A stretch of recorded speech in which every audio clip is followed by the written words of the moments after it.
Salut les gourmands et bienvenue sur ma chaîne Recettes faciles. Vous avez déjà eu cette envie soudaine d'un plat qui vous transporte, un plat crémeux, parfumé et incroyablement réconfortant.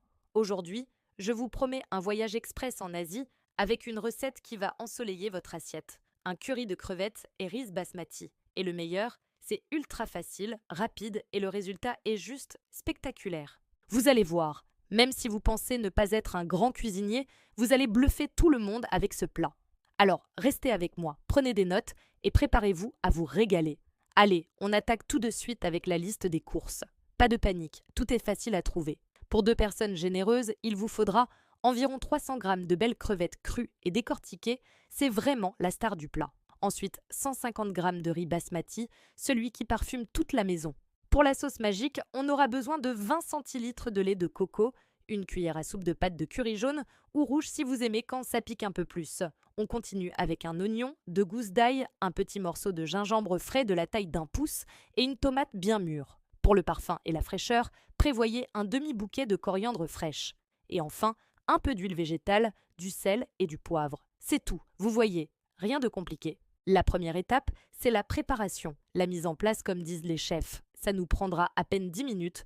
D'abord, on s'occupe de nos aromates, pelez et émincez finement l'oignon. Faites de même avec les gousses d'ail et le gingembre frais.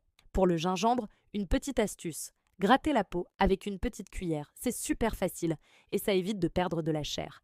Hachez tout ça très finement. Plus c'est petit, plus les saveurs se diffuseront dans notre sauce. Ensuite, lavez votre tomate, coupez-la en 4 et retirez les pépins, puis coupez-la en petites dés. C'est ce qui va apporter une petite touche d'acidité et de fraîcheur à notre curry.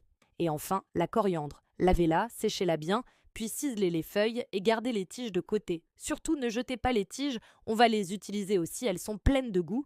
Pendant qu'on prépare ça, on peut lancer la cuisson du riz. C'est l'accompagnement parfait et il cuira tranquillement pendant qu'on fait le reste.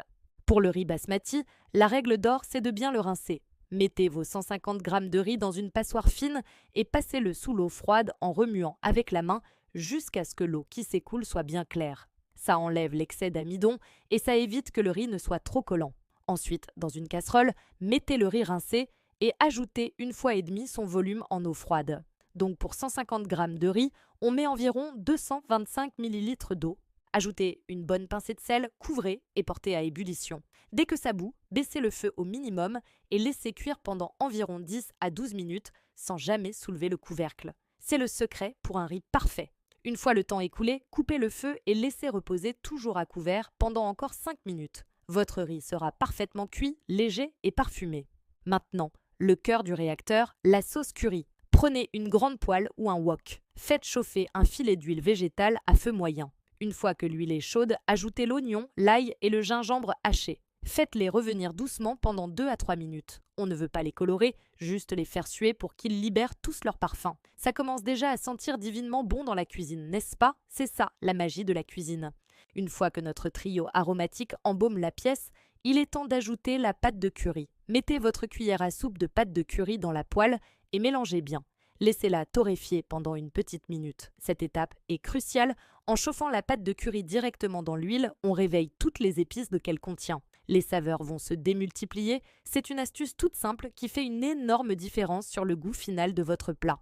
Vous allez voir, l'odeur devient encore plus intense, plus complexe. C'est le moment où votre cuisine se transforme en restaurant thaïlandais. Maintenant que nos épices sont bien réveillées, on ajoute les dés de tomates et les tiges de coriandre qu'on avait mises de côté. On mélange bien et on laisse compoter 2 ou 3 minutes, juste le temps que les tomates commencent à fondre un peu. Ça va créer une base savoureuse pour notre sauce. Puis, le moment tant attendu, on verse les 20 centilitres de lait de coco. Remuez doucement pour bien délayer la pâte de curry et tous les ingrédients dans le lait de coco. La sauce va prendre une magnifique couleur orangée. Portez le tout à une légère ébullition, puis baissez immédiatement le feu pour que ça frémisse tout doucement. Laissez mijoter comme ça pendant environ 5 minutes, le temps que la sauce épaississe légèrement et que toutes les saveurs se marient harmonieusement. N'hésitez pas à goûter à ce stade pour ajuster l'assaisonnement. Un peu de sel, un peu de poivre, c'est vous le chef. La sauce est prête, elle est crémeuse, parfumée. Il ne manque plus que nos stars, les crevettes. Ajoutez les crevettes crues dans la sauce frémissante. Mélangez délicatement pour bien les enrober. La cuisson des crevettes est très rapide, c'est l'affaire de 3 à 4 minutes maximum. Elles sont cuites dès qu'elles deviennent roses et opaques et qu'elles se courbent en forme de sec. Attention à ne pas les surcuire, sinon elles deviendraient caoutchouteuses et ce serait vraiment dommage. Juste avant de couper le feu, ajoutez la moitié de la coriandre fraîche ciselée. Un dernier petit coup de cuillère et c'est prêt. Voilà le moment magique du dressage. Prenez une belle assiette creuse, servez une généreuse portion de riz basmati bien chaud. Vous pouvez utiliser un petit bol ou un ramequin pour lui donner une jolie forme de dôme.